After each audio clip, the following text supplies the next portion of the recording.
हर खबर पर होगी आपकी पकड़। डाउनलोड कीजिए एबीपी लाइव ऐप। अब अगली खबर बिहार से यह खबर है, जहां CM Nitish Kumar quarantine centre में मौजूद श्रमिकों से वीडियो कॉन्फ्रेंसिंग के जरिए सीधी बात करेंगे। 10 जिलों में हर 2 क्वारंटीन सेंटर में नीतीश बात करेंगे। उन्हें मिल रही सुविधाओं के बारे में भी बातचीत की जाएगी। तो वीडियो कॉन्फ्रेंसिंग के जरिए यह बातचीत होगी। मुख्यमंत्री खुद मुखातिब होंगे उन तमाम लोगों से जो क्वारंटीन सेंटर में हैं, और इसके लिए 10 जिलों के 2-2 क्वारंटीन सेंटर चुने गए हैं। आइए सीधे हम आपको प्रकाश कुमार के पास लिए चलते हैं। हमारे सहयोगी इस वक्त हमारे साथ जुड़ चुके हैं। प्रकाश, आज पूरा क्या कार्यक्रम रहने वाला है नीतीश कुमार का आगे? अखिलेश, नीतीश कुमार ने अभी सीधे जो क्वारंटीन सेंटर्स में अप्रवासी बिहारी रह रहे हैं उनके साथ बातचीत कर रहे हैं, संवाद स्थापित कर रहे हैं और उनसे जानकारी ले रहे हैं कि वो जो वहां रह रहे हैं क्या खाने पीने की सुविधा दी जा रही है, उनके पास कौन सा स्किल है, कौन सा काम करने के में वो निपुण है, उनकी जानकारी लेंगे और उस हिसाब से वो कई फैसले भी लेंगे। तो ये पहली मर्तबा होगा देश में कि सीधे वीडियो कॉन्फ्रेंसिंग से मजदूरों से, जो श्रमिक रह रहे हैं क्वारंटीन सेंटर में, उससे मुख्य नीतीश कुमार बात करेंगे जो सीएम है बिहार के। दूसरी तरफ एक और खबर ये आई है कि आज भी बड़ा फैसला हो गया है कि जो 11 शहरों से जो बिहार के दूसरे राज्यों से आ रहे हैं उनको ही सिर्फ क्वारंटीन सेंटर्स में रखा जाएगा। एक अनुमान के मुताबिक कम से कम 20 लाख लोग अगले 1 सप्ताह तक बिहार में आ जाएंगे। तो ऐसे में सभी को क्वारंटीन सेंटर में रखना बहुत मुश्किल हो रहा था। तो ये बड़ा फैसला लिया गया है कि वो जो 11 शहर होंगे उनसे लोगों को जो आएंगे उनका संक्रमण की जांच की जाएगी। लक्षण पाए जाएंगे तो भी या ना भी पाए गए तो भी उन्हें क्वारंटीन सेंटर में रहना होगा। लेकिन जो बाकी लोग आएंगे उनका रजिस्ट्रेशन होगा, स्क्रीनिंग होगा। तो ये सारे फैसले, आज बड़ा दिन है बिहार के लिए। बहुत बहुत शुक्रिया प्रकाश कुमार इस जानकारी के लिए आपका। दरअसल एक अनुमान यह जताया जा रहा है कि बिहार में अगले 1 हफ्ते में प्रवासियों की संख्या 20 लाख को पार कर जाएगी। इतनी बड़ी भीड़ को संभालने के लिए बिहार में किस तरह के इंतजाम है, इस पर एबीपी न्यूज संवाददाता प्रकाश कुमार ने खास बातचीत की है आपदा प्रबंधन के प्रधान सचिव प्रत्यय अमृत से।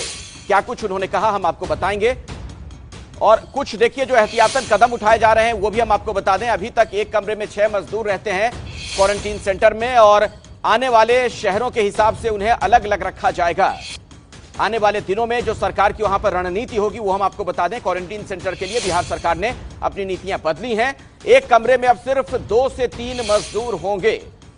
अभी तक एक कमरे में 6 मजदूर रह रहे थे। सोशल डिस्टेंसिंग का अब ज्यादा ख्याल रखा जाएगा। अब आप सुनिए इस बारे में क्या कुछ कहा है आपदा प्रबंधन के प्रधान सचिव प्रत्यय अमृत ने।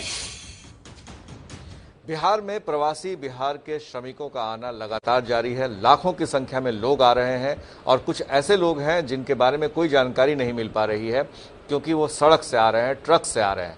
हमारे साथ है आपदा विभाग के प्रधान सचिव प्रत्यय अमृत। ये बताएं सर कि कैसे निपटेंगे? ये देखिए, शुरू से हम लोगों ने जो अपनी रणनीति बनाई है और प्रत्येक दिन जो समीक्षा होती है, तो हम लोगों को एक अनुमान और एक आइडिया इस तरह की बैठक के बाद रहता है। जब माननीय मुख्यमंत्री जी ने भारत सरकार से अनुरोध किया था रेल को चलाने के लिए, तो उस दिन हम लोग मीटिंग कर एक आकलन कर रहे थे कि कितने लोग, अगर रेल प्रारंभ होता है तो कितने लोग बिहार आ सकते हैं।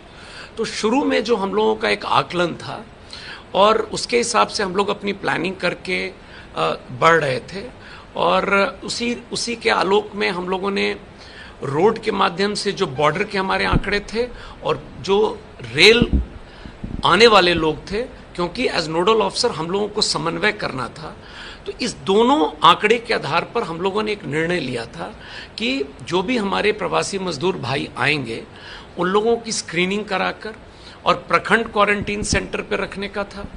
फिर जब नंबर बढ़ने लगा तो हम लोगों ने कहा 2nd tier panchayat quarantine centre, और फिर जब 5 दिन पहले हम लोगों को लगा कि और नंबर बढ़ रहा है तो हम लोगों ने गांव के क्वारंटीन सेंटर पर रखने का निर्णय लिया।